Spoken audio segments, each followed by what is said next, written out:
Veuillez vous asseoir. Bonsoir à tout le monde. Alors, frères et sœurs, nous poursuivons notre cheminement sur la réalité des autels, comme nous l'avions signifié le vendredi dernier. Et aujourd'hui, nous allons clore le volet enseignement. Et je nous proposerai tout simplement après comment est-ce qu'il faut faire pour entrer dans la phase de démolition. Les autels, frères et sœurs, comme je le dis, sont une réalité. Et malheureusement, pour beaucoup, nous sommes sujets à ces choses-là qui ont un impact négatif dans notre vie. Je tiens à préciser que dans les explications que je donne, beaucoup de personnes vont parfois se retrouver là-dedans. Mais il peut ne pas s'agir d'une question d'autel. C'est après un cheminement qu'on peut savoir si réellement il y a des autels qui parlent contre notre vie. Alors, avant d'aborder le point qui m'amène aujourd'hui pour savoir comment, avec la présence de notre baptême, les autels ont toujours un impact, je voudrais commencer par vous dire ceci. La manifestation des autels ont multiples formes. La première forme des autels qui se manifeste, c'est que dans une même famille ou dans une grande famille, tout le monde vit sensiblement la même chose.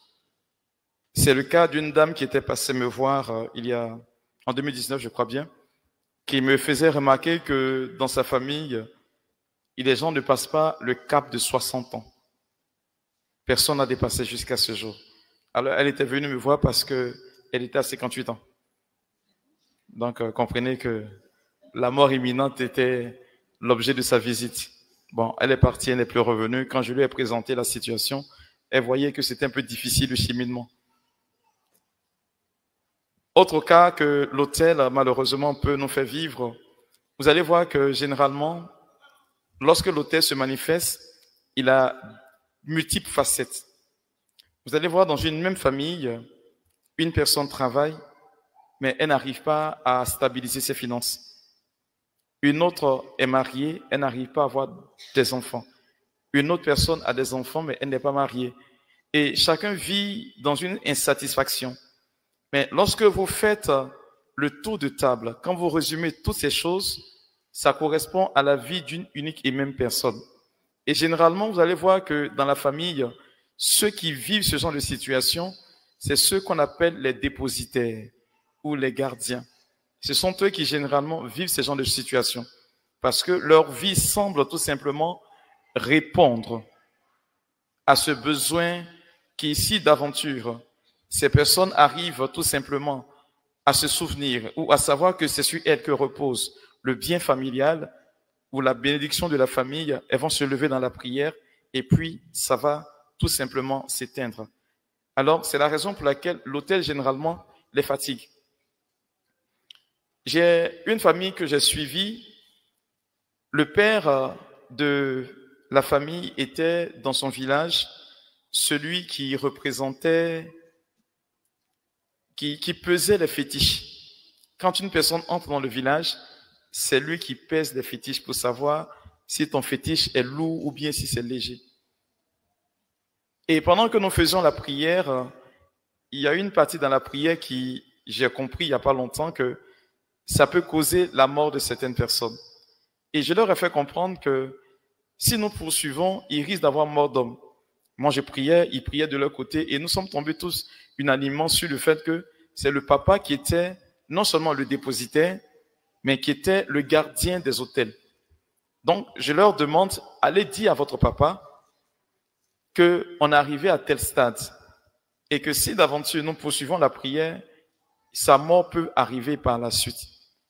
Ils sont allés voir le monsieur qui dit que lui, il n'a aucun problème, que lui va à l'église. Et pour rappel, ses enfants me font savoir qu'il ne va à l'église qu'une fois par an, à Pâques. Alors, ils lui ont demandé, est-ce qu'ils peuvent poursuivre la prière? Il a répondu par l'affirmatif. Oui, vous pouvez poursuivre la prière. Quand ils ont fini la série de prières dont je parlais, il a suffi de 3 jours pour que le monsieur ait un cancer en phase terminale, une tumeur en phase terminale, une prostate en phase terminale, une leucémie en phase terminale. Ce qui est sûr, il avait 5 maladies. Et il est décédé, malheureusement, à moins d'une semaine. Mais chose bizarre, il avait demandé à l'un de ses fils de venir. Je leur avais recommandé de ne jamais partir seuls. S'ils doivent partir au chevet de leur papa qui est malade, qu'ils s'arrangent à partir tous ensemble. Et il a appelé celui qui se disait le plus dangereux parce que selon lui, il prie beaucoup. Et quand le monsieur est arrivé, il a appelé son fils, il dit, viens, je vais bientôt partir, viens, tu vas répéter ce que je vais te dire. Il dit, qu'est-ce que tu vas me dire que je vais répéter? Il dit, non, mais répète seulement et puis après je t'expliquerai. Et donc son père m'amène des mots et puis il répète, il ne comprenait même pas la signification. Quand il a fini, le monsieur est décédé par la suite. Il lui dit, mais papa, c'est quoi tu m'as dit là? Il dit, non, ça ne sert plus à rien que tu saches, il faut partir. À ce jour encore, la famille est en train de croupir sous le phénomène des hôtels parce que il a légué le pouvoir à son fils. Alors, j'en viens maintenant tout simplement à certains détails que j'avais omis. Alors, j'ai été en France pour, je crois bien, au mois de fin janvier 2024. Fin janvier 2024 et début février. Et il s'est trouvé que on m'avait invité pour ce thème-là. Et pendant que nous étions en train de prêcher à la sortie, j'en parle pour les jeunes filles. Je passe et le Seigneur me ramène en arrière, il me fait arrêter à côté d'une jeune fille. La fille me fait remarquer que tout ce qu'elle fait ne marche pas, ainsi de suite. J'approche ma main, elle tombe sur le coup. Et pendant la prière de délivrance, il s'est trouvé que le démon, vous savez où il est parti se loger? Elle avait fait un piercing au niveau de son nombril. Soit dit au passage, il est important que vous appreniez que tout le monde n'est pas habilité à mettre des mèches sur sa tête. Tout le monde n'est pas habilité à faire des tatouages. Tout le monde n'est pas habilité à faire des piercings, encore moins mettre des chaînes aux pieds.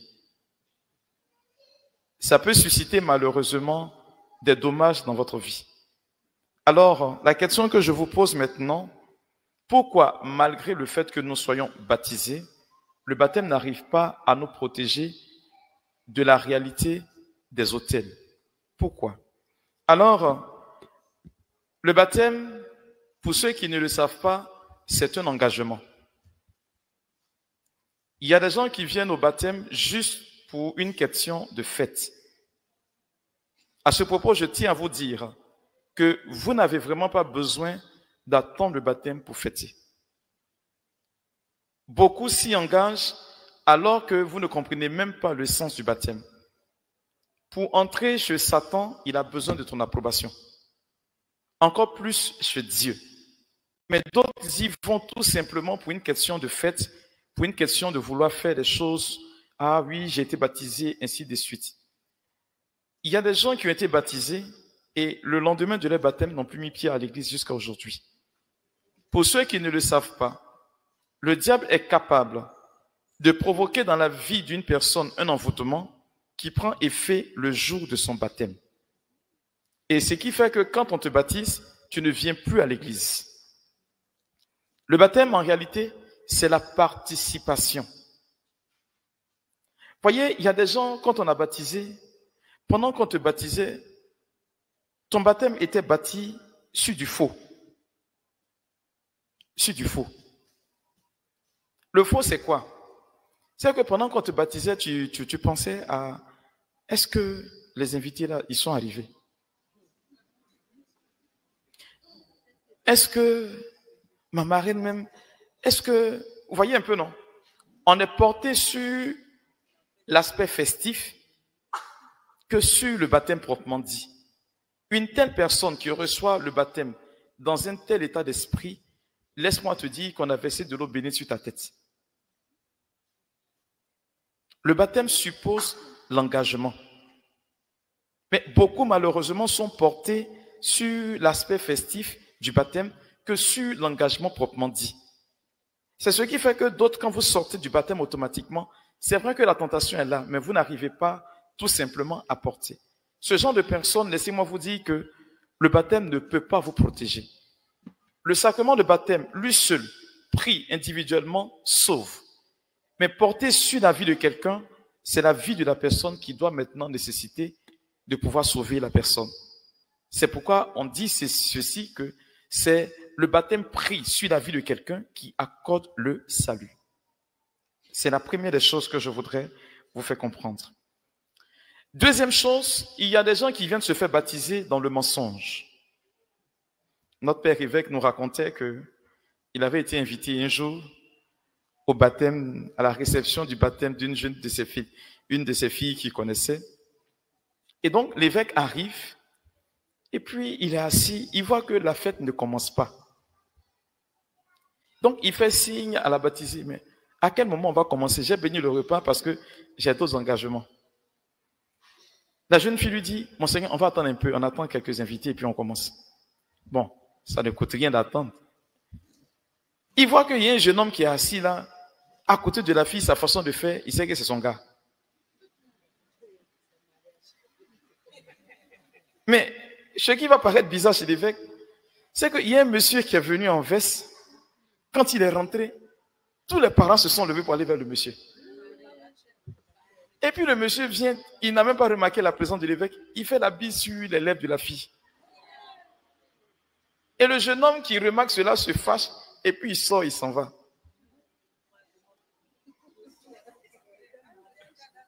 Bon, l'évêque, il dit, il était dans une situation inconfortable, il s'est levé souhait, sans dire au revoir à quelqu'un, fia, il est parti. Faut pas avoir le mêler à ces histoires-là. Vous venez vous faire baptiser, et puis vous vous baptisez dans le mensonge. C'est pas un baptême que vous avez reçu. Laissez-moi vous dire, faites tout le cheminement catéchétique, mais vous n'avez pas été baptisé. Si vous vous baptisez dans le mensonge, c'est archi faux. C'est pas un vrai baptême. À l'oral, parfois, quand on prend la jeune fille, est-ce que tu es un petit ami? Non. Pourtant, tu en as. Il y en a qui mettent pause à leur relation avec leur chéri, juste pour la 3e année. Et puis après la 3e année, ils le reprennent. Vous voyez dans quoi est-ce que vous vous plongez? Dans du mensonge proprement dit. Une telle personne baptisée, est-ce que vous êtes sûr que le baptême peut effacer les réclamations des auteurs de ses parents? Parce que c'est sur du faux que vous avez bâti. Judas, comme les 11 autres apôtres, ont été tous baptisés par Jésus-Christ. Est-ce que ça l'a empêché de trahir Jésus? Saint Thomas d'Aquin vous dit ceci.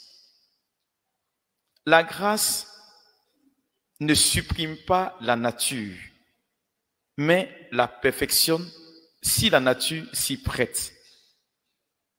Ça veut dire simplement que si tu es voleur, qu'on te baptise, que tu ne veux pas te prêter au jeu de la conversion pour changer de comportement, tu vas rester voleur. Ne demandez pas à Dieu de venir faire votre palabre pour vous.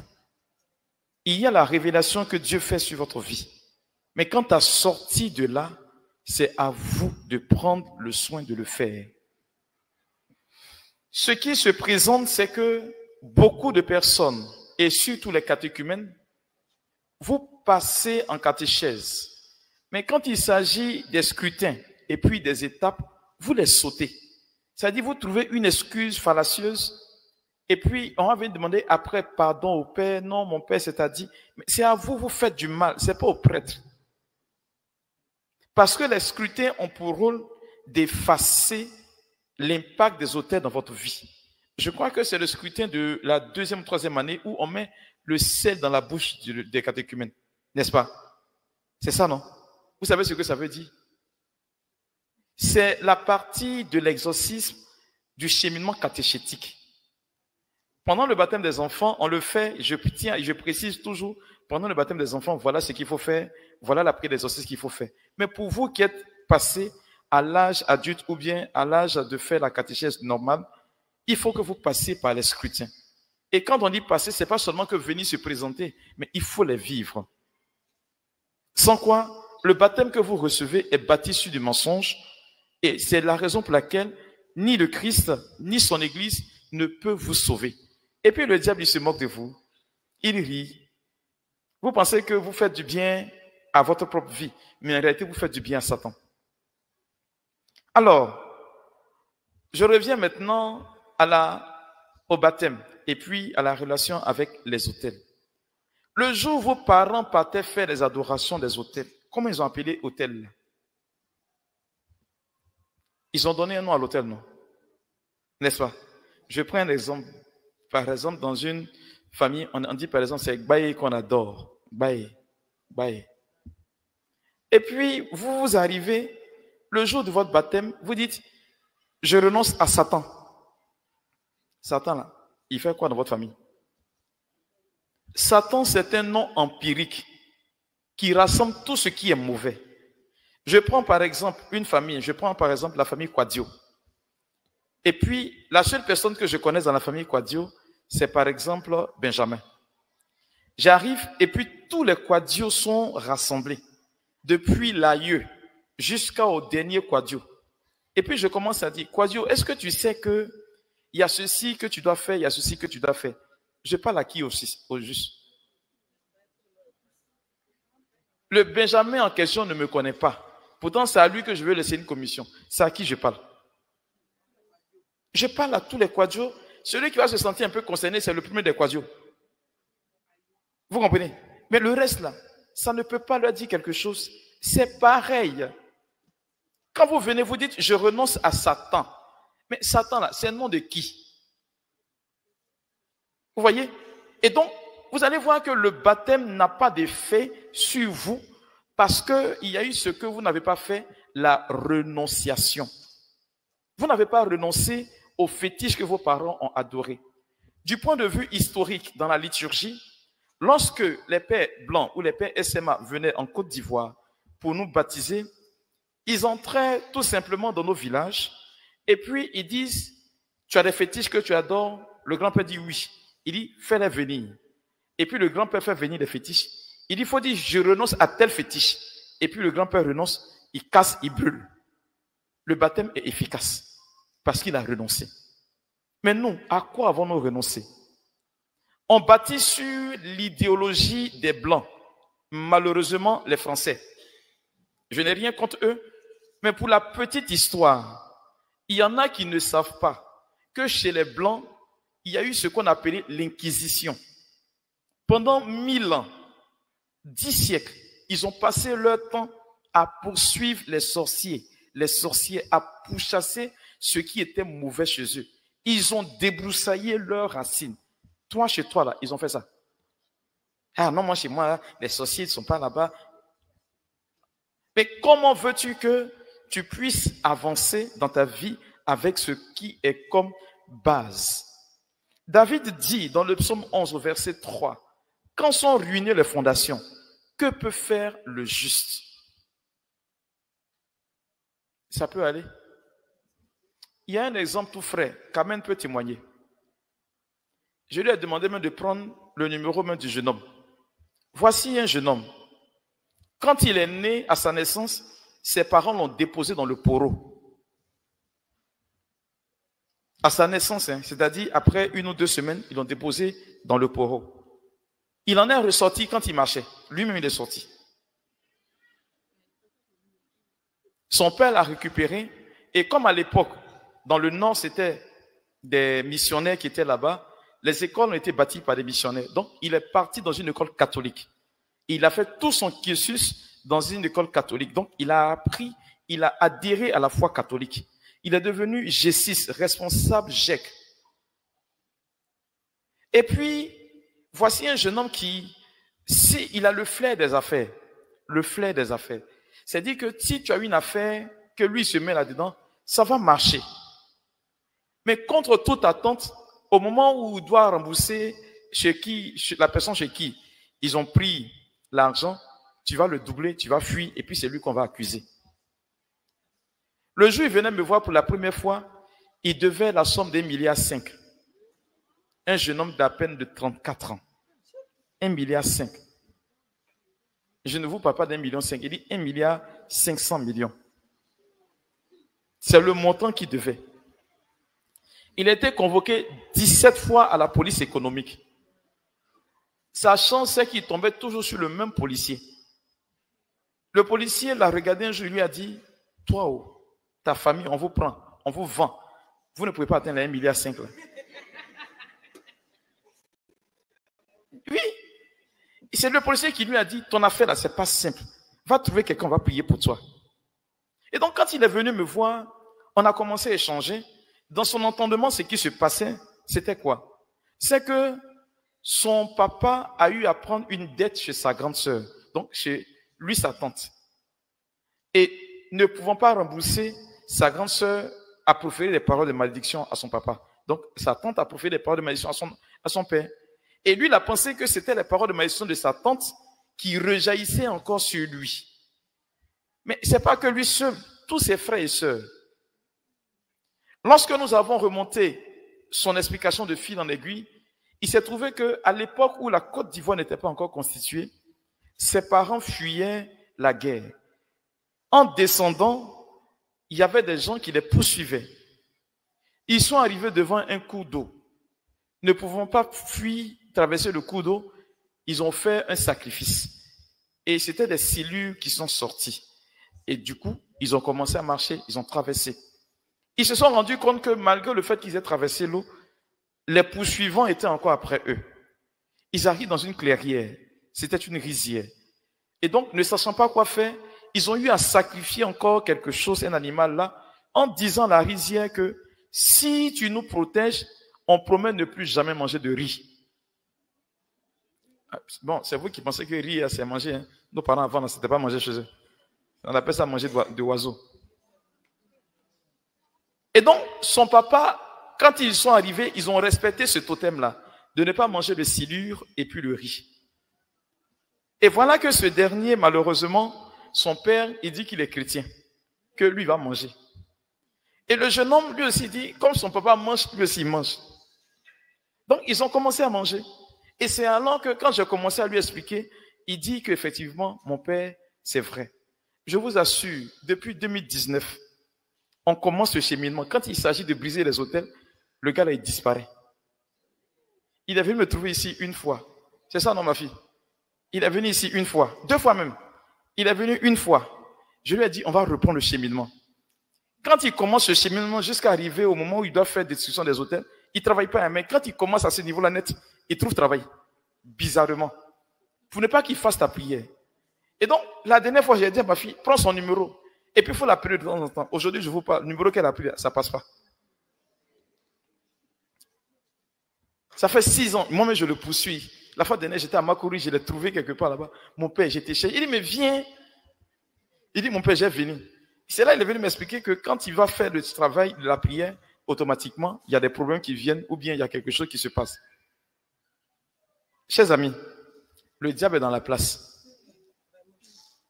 Et beaucoup, malheureusement, aujourd'hui, vivent ce genre de situation. Alors, comment démolir les autels? Voici la fin de mon enseignement. C'est ce par quoi je vais atterrir. La première des choses, c'est que tu ne peux pas démolir ce que tu ne connais pas. Ça, il n'y a rien à faire.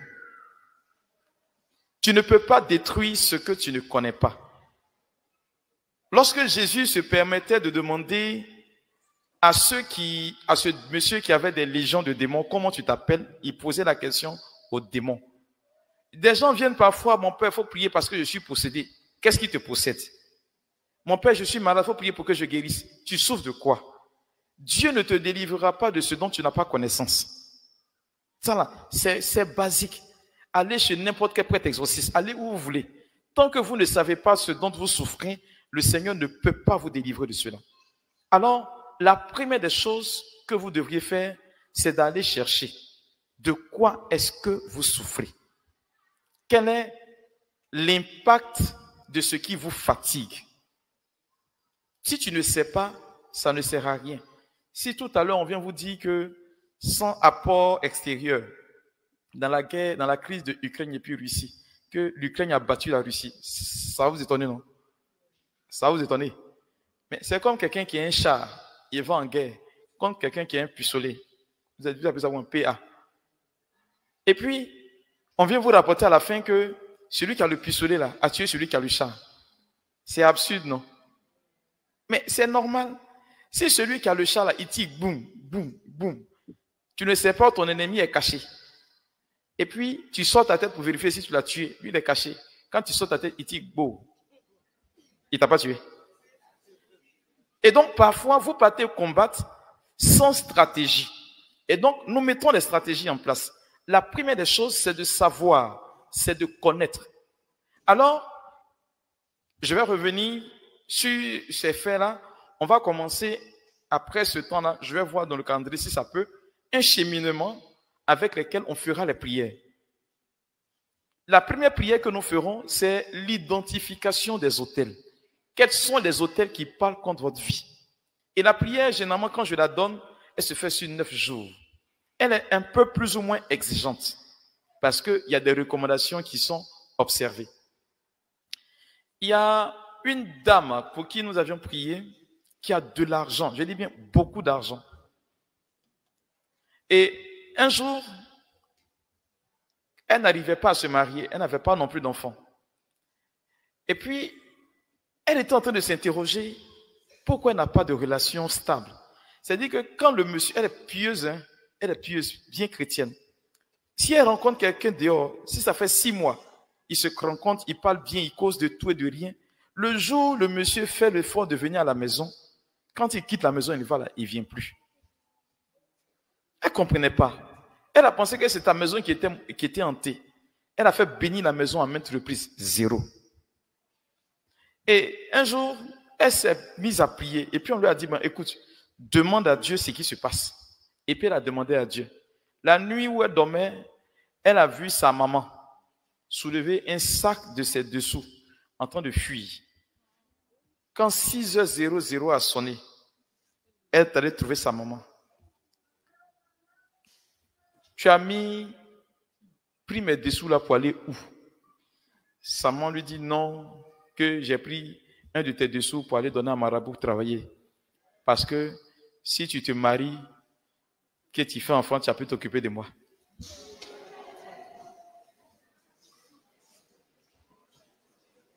C'est la cupidité humaine, tout simplement.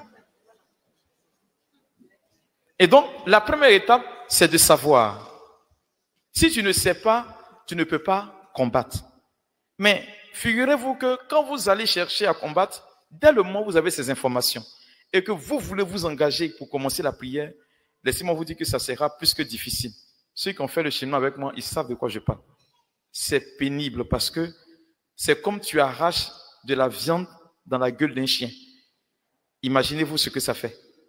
Et donc, le diable ne va pas se laisser faire. Donc, pour ne pas que vous puissiez défaillir, la prière ne se fait pas dans l'orgueil. Je vais revenir à un premier point qui est un préalable. La deuxième étape, c'est qu'il faut neutraliser. Quand vous commencez à identifier, pour attaquer les autels, on ne va pas attaquer directement. Il faut affaiblir les forces des autels. Et donc, il y a une prière qui est faite dans ce sens-là, pour affaiblir les activités des autels dans votre vie. Pour affaiblir les activités des autels dans votre vie. Après cette étape, il y a maintenant la prière pour briser les autels de famille. Et c'est là que généralement se trouvent toutes les complications. Alors, pour les 2 premières étapes, ce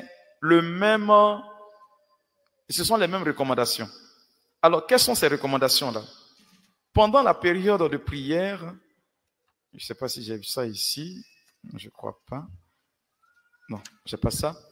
Il y a des choses qu'il ne faudrait pas faire. Premièrement, ne pas dormir avec la colère. Pendant la période de prière, ne pas dormir avec la peur, ne pas dormir avec le doute, le stress et tout ce qui déstabilise intérieurement votre intérieur. Deuxième chose, pas d'alcool pendant la période de prière, pas de cigarettes, pas de fréquentation de bars ou de maquis, pas de flirt, pas de rapport sexuel. D'ailleurs, même vous qui n'êtes pas marié, vous n'avez pas droit à ça.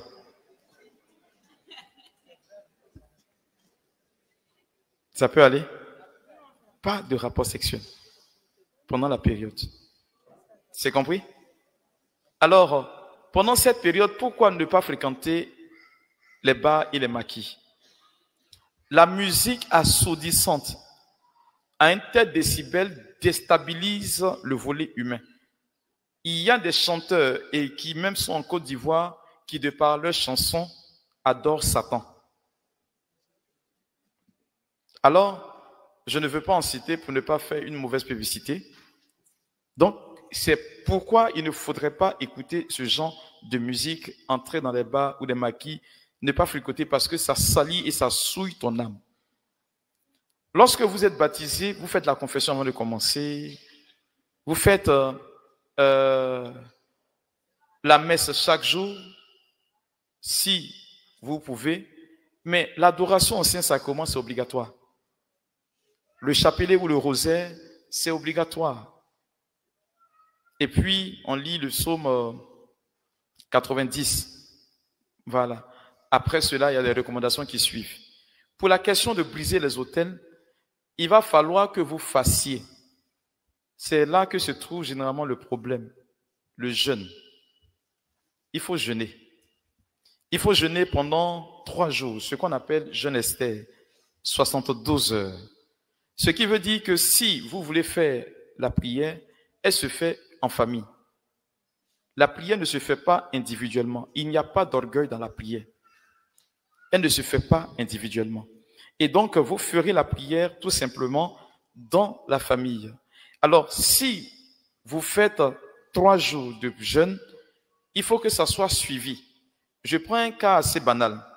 Vous êtes 5 enfants. Vous avez papa, maman qui vivent. La prière se fait avec que les vivants. Hein. Ceux qui sont décédés, on n'en tient pas compte. Alors, vous prendrez tout simplement, à supposer que parmi vous les 5, il y en a 3 qui disent qu'ils veulent jeûner. La prière va se faire, vous prenez 7, puisque 5 enfants plus 2 parents, ça fait 7. Multiplié par 3, ça fait 21. Donc, vous ferez la prière sur 21 jours. Et pendant les 21 jours, vous qui avez décidé de faire le jeûne, c'est pendant la période de ces 21 jours-là que vous ferez votre temps de jeûne. Donc, si parmi toutes ces personnes, il y en a 3 seulement qui font le temps de jeûne, donc sur les 21 jours, vous prendrez 9 jours là-dedans pour jeûner. Alors, comment se fait le jeûne? Le jeûne, c'est que toi qui es la première personne qui décide de jeûner, tu fais tes 72 heures sans manger. Quand tu finis, il ne doit pas avoir de cassure. La deuxième personne qui est sur la liste enchaîne. Et puis la troisième personne aussi. On ne jeûne pas pour quelqu'un d'autre dans la famille. Est-ce que c'est compris? Mais quand on fait la prière, on prend tout le monde en compte. Ça, c'est la prière pour briser les autels de famille. Après cela, maintenant, on va faire la neuvaine de purification à l'arbre généalogique. Pourquoi faire cette neuvaine? Vous n'avez pas été parfois présent quand les ancêtres faisaient. Et donc, on va demander pardon à vos ancêtres, pour ce qu'ils ont eu à faire. C'est ce qui constitue la neuvaine de purification de l'arbre généalogique. Quand vous avez fini cette 4e étape, alors c'est là que maintenant que moi, j'entre en jeu. Nous allons faire des messes pour purifier votre arbre généalogique. L'Église croit que la prière pour les défunts est capable de rattraper leurs fautes. Et c'est sur la base de la foi de l'Église que nous faisons ces prières-là. Et donc, on va faire une série de messes. Après la série de messes, on va faire maintenant la prière de destruction des autels. Alors, pour ce qui concerne la prière de destruction des autels, je voudrais que vous puissiez prendre conscience d'un fait. Quand on finit de faire la prière de destruction, quand on fait la prière de destruction des autels, c'est une prière qui vraiment nécessite de combat. Alors, on ne vient pas seul. On vient avec au moins 1 ou 2 membres de sa famille, ou bien si toute la famille peut être présente, c'est déjà bon. Je me rappelle de ce monsieur-là qui m'avait invité. Un jour, je ne connaissais pas encore la question des autels. Et je suis allé prier chez lui. Il s'est vrai que ce dernier-là, tous ceux qui décident de se marier, quand ils travaillent, ils perdent leur emploi sur le champ. Sa grande sœur, sa sœur aînée a décidé de se marier. Elle s'est mariée, elle a perdu son travail. Son mari a perdu son travail aussi. Le monsieur qui m'a invité, il a fait son mariage. Quand il s'est marié, sa société a payé sa lune de miel. Quand il est revenu une semaine après la lune de miel, il a entendu une lettre de licenciement. Son petit frère était en train de préparer sa dot. Il a perdu son travail. La seule qui est restée sauve, on m'a dit qu'elle est devenue sage-femme. Elle était en terminale à l'époque. C'est elle seule qui n'avait aucun problème. Pendant que nous étions en train de prier, le papa était dans son hamac. Il était en train de se balancer. Donc, lui-même qui m'a invité pendant que nous prions, même, il ne s'occupait même pas de la prière.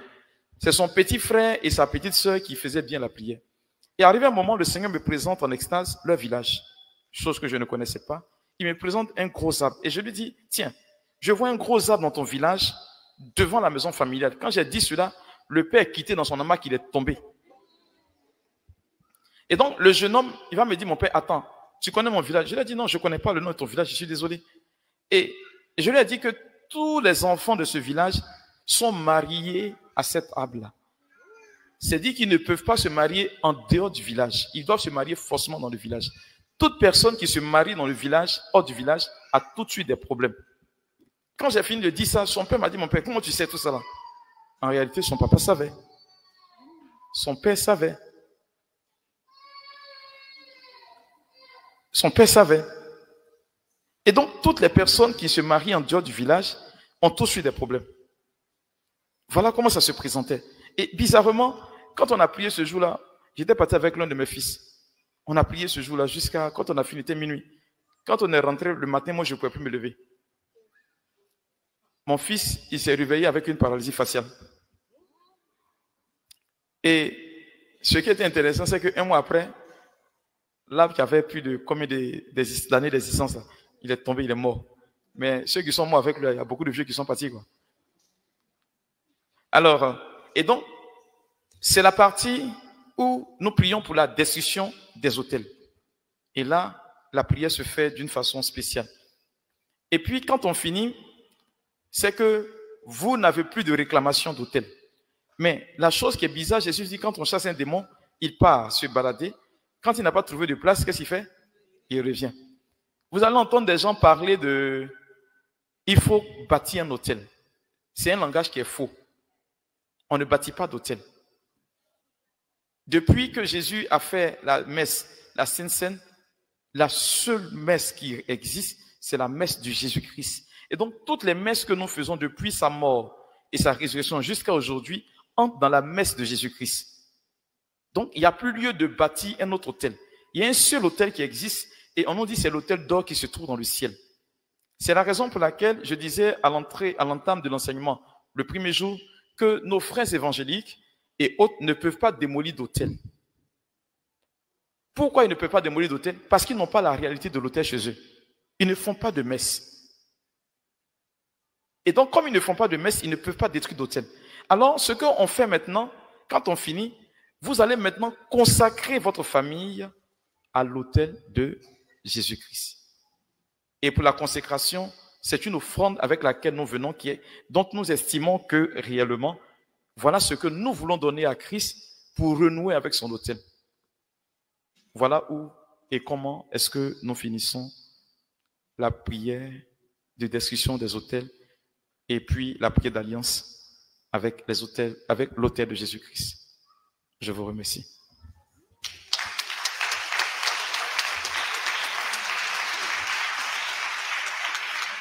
Alors, s'il y a des questions, je les prends rapidement, sinon nous poursuivons la messe. Alors, tout ce que j'ai dit, c'est peut-être que c'est... Voilà, je finissais. Là, je finis maintenant.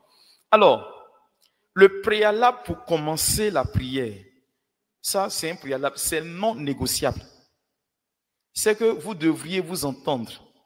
S'il y a des palabres dans votre famille, il faut les résoudre. Si vous ne les résolvez pas, il n'y a pas de cheminement qui tienne. Il n'y a rien à faire. Il n'y a pas, non, telle personne...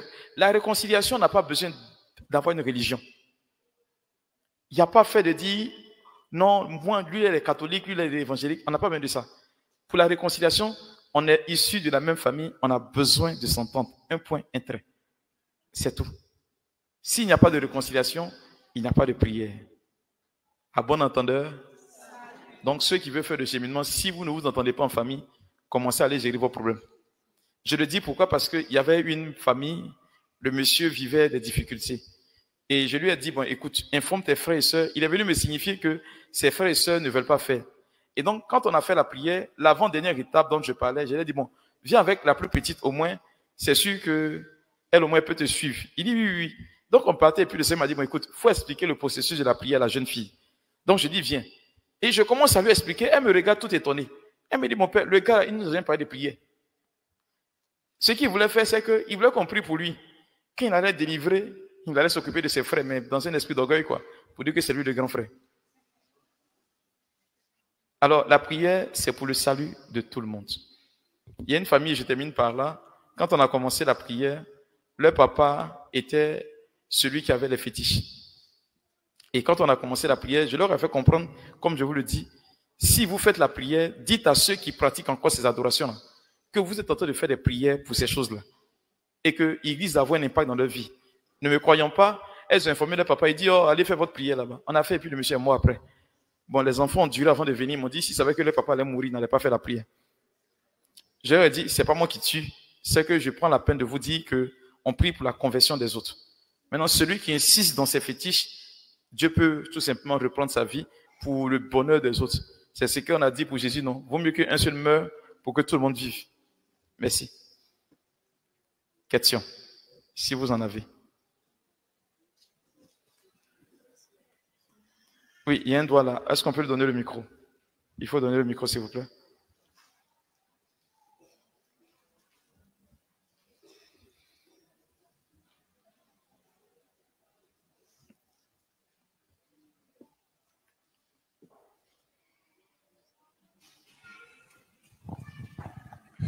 Je me nomme Amiens. Il faut garder le... Voilà, tu gardes tout simplement l'anonymat. Il faut garder l'anonymat, c'est mieux. Ok. Donc, ma question est très simple. Elle va paraître sur les gens vont rire, mais c'est une réalité. Vous disiez que pendant ce travail-là, pas de bar, fréquentation de bar, pas d'alcool, pas de choses, tout ça. Ça peut durer combien de temps? J'ai dit non, ils vont rire. Merci bien. Alors, je vous donne rapidement. Alors, ce que j'ai proposé, oui. ce que je donne comme cheminement, c'est une proposition de cheminement. Alors, ceux qui ont commencé à me suivre, pour qui j'ai commencé à prier depuis 2019, alors, quand je donne ce cheminement aujourd'hui, c'est nouveau chez eux. Parce que avec les expériences, avec les cas que j'ai rencontrés, j'ai dû changer d'étape pour arriver là où j'en suis aujourd'hui. Alors, les 2 premières prières, c'est 9 jours, 9 jours. Donc, ça fait déjà combien? 18 jours. Ce qui fait que je ne peux pas donner d'étape, de jours exacts, c'est que le 3e cheminement dépend du nombre de personnes appartenant à la famille mais vivante, multiplié par 3. C'est le nombre qu'on obtient là, qui fait le nombre de jours qui complète. Après cette étape, on a encore 9 jours. Vous comprenez? Donc, déjà, je peux comptabiliser déjà 27 jours, plus le nombre de jours que... Le nombre d'enfants va... Voilà, ainsi de suite. Et puis, on a maintenant... Bon, en principe, c'est 9 jours de messe. Mais moi, je réduis cela à 3 messes. Suivi de la prière. Et bon, voilà, plus les 5 jours, quoi. Donc, quand tu t'imagines, ça fait 27 plus 5, ça fait combien? 32. Plus le nombre de personnes. Là. Ok. Merci, mon père, pour l'éclaircissement. Je viens de vous voir, personnellement, peut-être demain matin. Merci.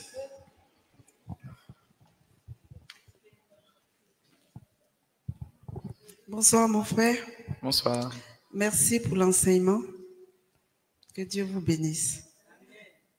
Ben, je ne peux pas dire que j'ai peur, mais parce que on dit que si on connaît la vérité nous affranchit. Je suis musulmane de base, de père et de mère, et je suis baptisée aujourd'hui et je suis confirmée. Je n'avais jamais été à vos enseignements. C'est le vendredi passé que j'ai suivi sur YouTube. Et aujourd'hui, on a décidé de venir pour savoir comment faire pour briser les autels. Mais je me suis retrouvée vraiment dedans, mes frères et moi, mais je n'ai aucun frère qui est chrétien. Et vous avez dit de ne pas avoir peur, mais ça me fait peur. Parce que je suis seule. Et je disais à ma soeur, je dis, est-ce que nous, on va s'en sortir? Parce que déjà, avec les maladies, notre maman avait le diabète et il y en a d'autres qui ont eu ça. Donc, il faut savoir pourquoi elle a eu le diabète et d'autres en ont eu. Notre papa, on ne sait pas, on ne peut pas savoir qu'il est descendu du ciel, mais on ne sait pas d'où il vient, donc on ne sait pas quel est le lien ancestral qui nous lie. Et donc, vraiment, sérieusement, personnellement, ça me fatigue beaucoup depuis tant de temps. Et vendredi passé, quand j'ai écouté votre enseignement, j'ai vraiment voulu venir écouter. Parce qu'aujourd'hui, mes frères savent même pas que moi, je suis chrétienne, que je suis baptisée, confirmée et que je viens à la messe, je communie et tout. Et je me suis retrouvée, mes frères et moi, nous nous retrouvons dans tout ce que vous avez dit. Par exemple, j'ai des frères qui sont mariés, mais je peux dire que c'est pas des mariages. Parce que j'ai le grand frère que je suis. Lui, il est à Abidjan, sa femme est à Gagnoa. Ma grande sœur, elle est en Belgique, son mari est à Abidjan. Mon grand frère est à Abidjan, sa femme est en Belgique. Je dis qu'il y a un souci. Il y a un grand souci. J'essaie de chercher, mais seul, je ne pourrai pas. Merci. Franchement. Alors, la première des choses, comme je le disais tantôt, cette prière que je propose n'a pas une dénomination catholique. Et j'avoue que ceux qui ont réussi vraiment ce cheminement, c'est d'abord les musulmans. Depuis que je fais le cheminement, ceux qui ont réussi la prière, ce ne sont pas les catholiques, ce sont les musulmans. Oui, oui, ils ont réussi parce que c'est comment vous leur présentez la situation. C'est instinctif. Quand tu dis à une personne que ton problème là, et que tu commences à identifier le problème, intuitivement, la personne va te demander, mais on fait comment pour s'en sortir? Ça, il n'y a rien à faire. Il faut savoir simplement prendre la personne pour qu'elle puisse t'écouter. Si vous convoquez une réunion de famille pour présenter la situation, c'est sûr que personne ne va t'écouter. Déjà que tu as changé de bord religieux, ils vont te dire que tu es devenu kafri. S'ils sont extrêmes. Hein. Voilà. Donc, du coup, tout ce que tu vas dire, ils vont plus prêter attention à cela. Ça, c'est la première des choses. Alors, comment les aborder individuellement? Et donc, porter cela en prière avant de les aborder. C'est compris? La deuxième chose que je voudrais que vous fassiez, c'est que il faut que vous ayez les enseignements que j'ai faits. Voilà, c'est disponible peut-être sur YouTube, mais vous pouvez voir la secrétaire après.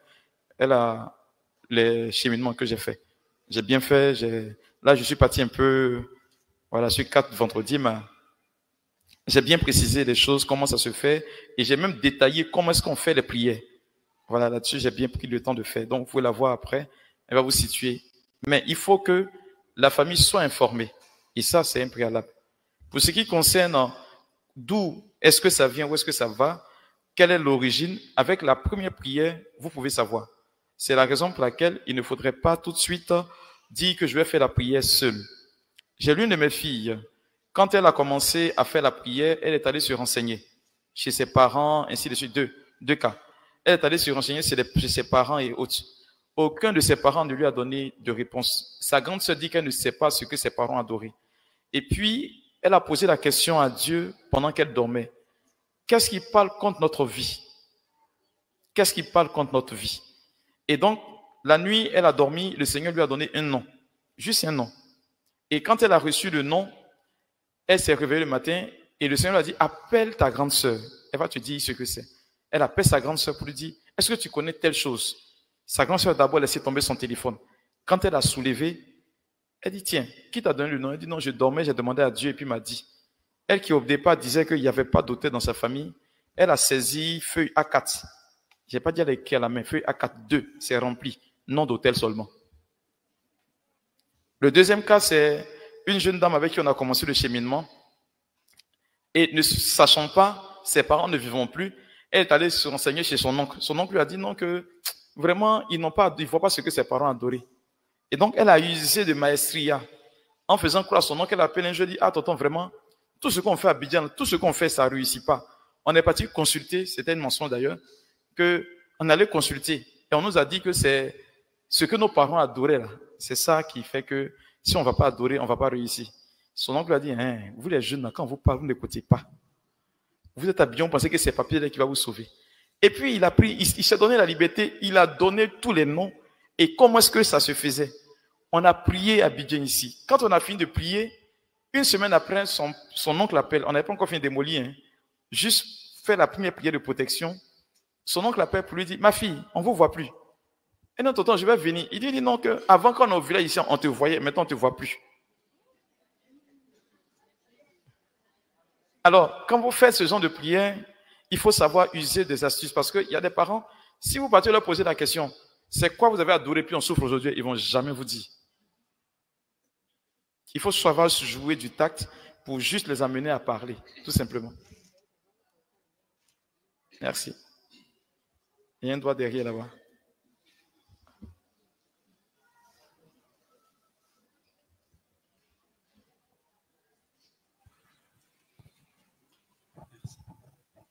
Merci mon Père pour l'enseignement que vous nous donnez. Ma préoccupation est la suivante. Il est vrai que vous avez dit on ne peut pas lutter sinon démolir des hôtels dont on n'a pas les noms. D'accord, ça je l'ai bien compris.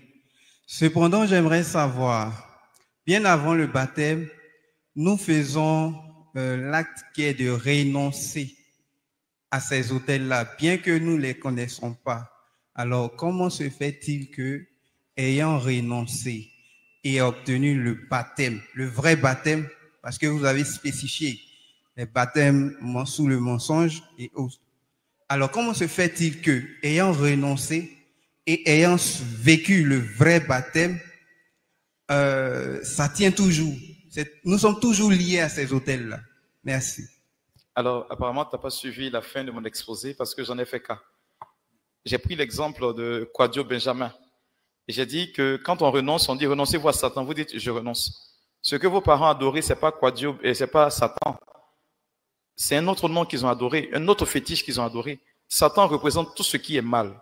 Et j'ai fait la corrélation avec le fait que nous avons tiré le rituel de baptême de la France, qui eux, à la base, ont fait ce qu'on appelle l'Inquisition.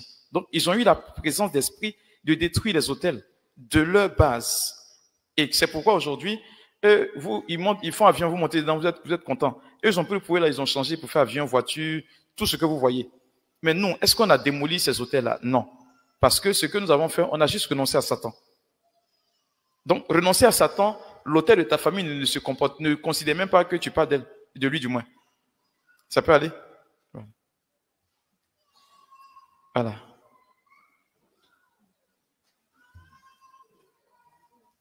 Deux dernières personnes et puis on va poursuivre la messe.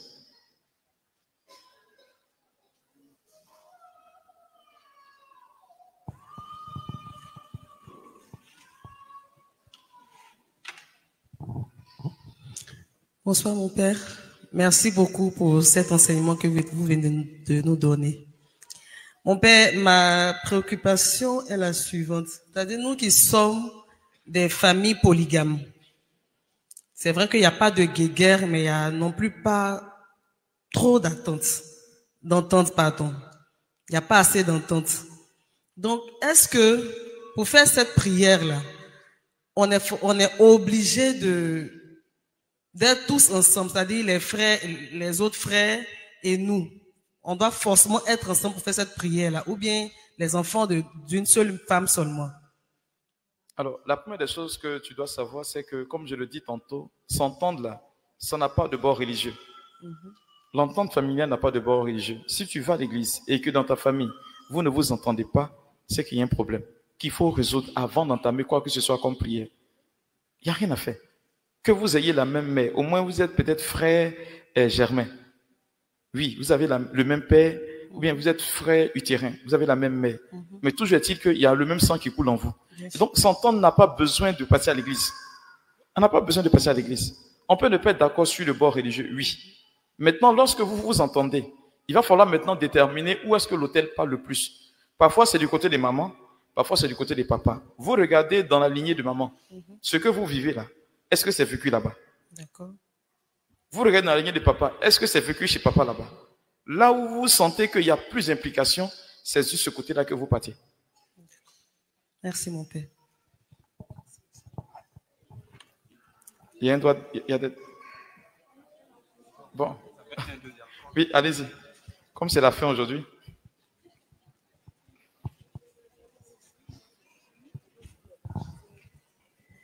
Merci, mon père, pour l'enseignement. Au début... Alors, il faut sortir, tout simplement. Il faut sortir. Il faut sortir, vous êtes devant le baf. Voilà.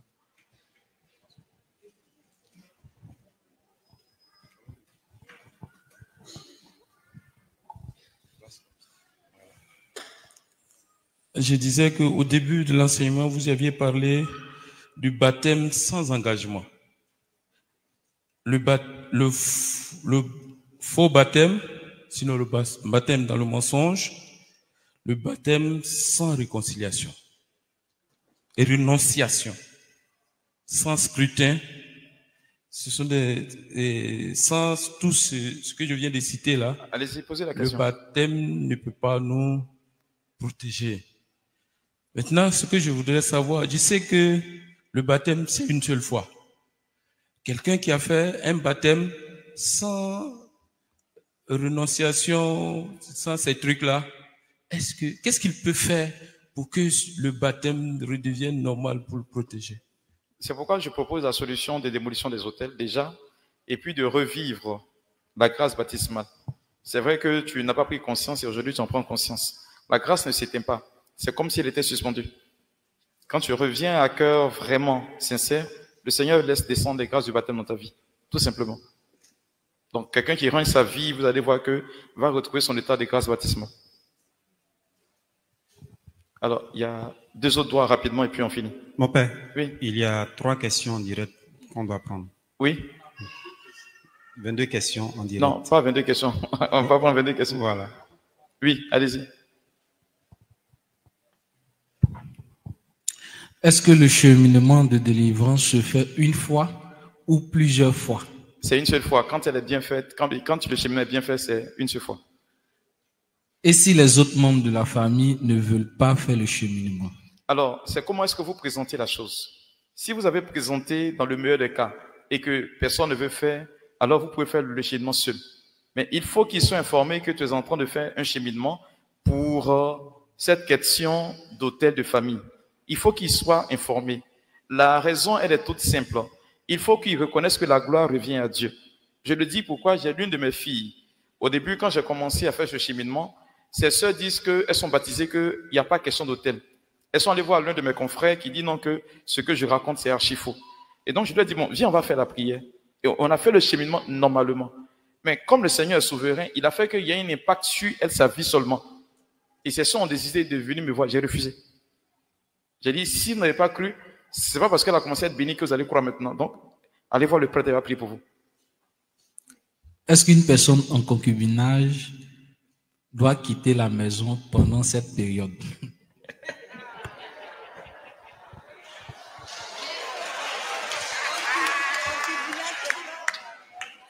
Alors, l'objectif, c'est que vous devenez davantage plus chrétien.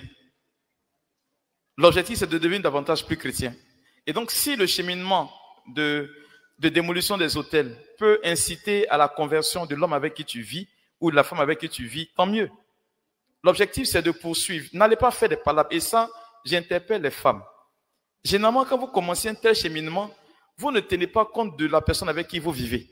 Et puis, vous venez leur imposer cela. Quand ça devient palabre, vous dites non qu'il est démon. Il n'est pas démon. Il faut lui dire, avant de commencer, ah, je veux commencer tel cheminement. Voici les exigences du cheminement. Est-ce que tu me le permets? S'il dit oui, tu fais. S'il dit il ne veut pas, tu restes dans son principe tout simplement. Dieu est souverain. Tu as vu que tu n'étais pas marié et puis tu as été mettre avec lui, non? Allons-y. Merci mon père pour l'enseignement. Vraiment, les questions d'hôtel, ça nous préoccupe. Je prends mon cas particulier. Dans notre famille, vraiment tout ce que vous avez expliqué dans les séances passées, Vraiment, nous nous retrouvons à 100% dans cette situation. Les femmes qui ne sont jamais mariées, très peu de nos frères, de nos enfants sont fonctionnaires, beaucoup de problèmes, les décès avant même 50 ans, alors, et j'en passe. On va aller à la question rapidement. Et la question, c'est qu'à un moment, il y a eu un débat dans notre famille. Il y avait les tenants, d'autres personnes qui voulaient qu'on abandonne toutes ces choses, et d'autres aussi, vraiment, qui s'accrochaient à ces hôtels. Et il y a quelque temps, on a une de nos cousines, elle, évangélique, et elle, d'après elle, elle a eu la révélation dans son église, et elle a cassé les canaries que nos parents adoraient. Vraiment, ça n'a pas plu à son propre grand frère et à sa grande sœur. De sorte que quand elle est décédée, ces deux-là n'ont pas accepté que le corps rentre à la maison. Ça, c'est la cour familiale à Beauville. Et encore, les deux ne sont même pas partis à l'enterrement. Donc, mon père, quand il y a une franche partie qui s'oppose, que faire, sachant qu'on vit les problèmes des hôtels de famille? Merci, mon père. Alors, étant donné que vous présentiez la situation, au départ, quand je faisais le cheminement, j'élargissais cela à la grande famille. Mais il y a une famille qui était passée me voir il n'y a pas longtemps, qui a souhaité faire cela avec la grande famille. Quand on a fait le calcul du nombre de jours de prière, ça allait jusqu'à plus de 365 jours. Parce que la famille est assez grande. Donc, ça fait plus d'1 an. Je l'ai dit, si c'est ça, là, vous n'allez jamais réussir parce qu'il y a des exigences. Aujourd'hui, ce à quoi je me résume, c'est que Dieu aurait pu choisir toutes les familles, tous les peuples de la terre pour se présenter. Mais il a choisi Israël qui était un petit peuple. Alors, sur la base de ce que Dieu a fait, je recommande tout simplement que la prière se fasse dans la famille nucléaire. C'est-à-dire papa, maman, enfant. Voilà. Et quand généralement vous faites et que tout le monde dans la famille vit la chose et que votre famille seulement sort de là, ça va les interpeller pour demander comment vous avez fait. Donc, ça va les inciter à venir faire aussi. Donc, dans ce genre de situation, cousins, cousines, on ne les implique pas. Laissez-les comme cela. Il faut proposer cela à la famille nucléaire, tout simplement. Frères et sœurs, papa et maman s'y vivent. Ça peut aller? La dernière question. Bonsoir mon père, merci pour l'enseignement. Ma question est la suivante. Quand on a fini le cheminement, on a fait la consécration à l'autel du Christ. Est-ce que par mégarde, par un mariage ou en passant sur quelque chose de quelqu'un, on peut se retrouver encore dans une sorte d'autel, ou bien, grâce à ça, nous, notre autel qui est plus fort, si quelqu'un vient nous attaquer, il se retrouve aussi dans notre autel? C'est ma question. Merci bien. Jésus dit ceci, on a planté le blé et puis quelqu'un vient planter l'ivraie. Je vous expliquais ici pour les bénédictions des maisons que quand on a béni une maison, il faut qu'on fasse tout rentrer avant qu'on ne bénisse. Parce que quand on bénit la maison, que vous faites rentrer des choses, ça pollue l'atmosphère spirituelle de la maison. C'est clair que si d'aventure tu as l'information qu'il y a des réalités d'hôtel dans ta famille, que tu as réussi à les démolir, quand tu vas marier quelqu'un là, il faut vérifier s'il n'y a pas hôtel aussi dans sa famille. Oui, c'est très important. Non, je le dis, vous pensez que c'est peut-être un amusement. Quand vous prenez le livre de Tobie, chapitre 6, l'archange Raphaël dit ceci à Tobie. Ceux qui se marient dans la chair, leur mariage est touché par le diable. C'est pourquoi dans le cheminement pour arriver au mariage, quand il y a quelqu'un qui vous suit, je ne parle pas des coups de mariage, un prêtre avec qui vous partagez, avec qui vous priez pour vous accompagner dans le mariage, quand il vous suit, il faut que quand vous venez le rencontrer pour échanger et prier avec lui, qu'il vous impose les mains. Et dans l'imposition des mains, s'il y a quelque chose qui est sous-jacent, ça va ressurgir, parce que ces mains ont été consacrées. Et quand vous cheminez, il faut prier pour cela. Pendant que vous entendez les marcher, il faut savoir. Parce que Paul dit, celui qui s'unit à une prostituée devient une seule avec elle. Donc si tu unis à quelqu'un, tu sais qu'ils ont adoré jusqu'à fatiguer. Et puis tu dis, bon, Dieu pourvoira. Ou bien tu te maries à quelqu'un qui est franc-maçon. Tu sais qu'il est franc-maçon, puis tu es parti te marier à lui. Mais tu vas subir les conséquences du fait qu'il soit franc-maçon. Et donc, malheureusement, comme je l'ai dit, tu peux impacter ta vie toi-même avec la réclamation des autels qui sont dans lui, sa vie. Ça peut aller? Merci bien.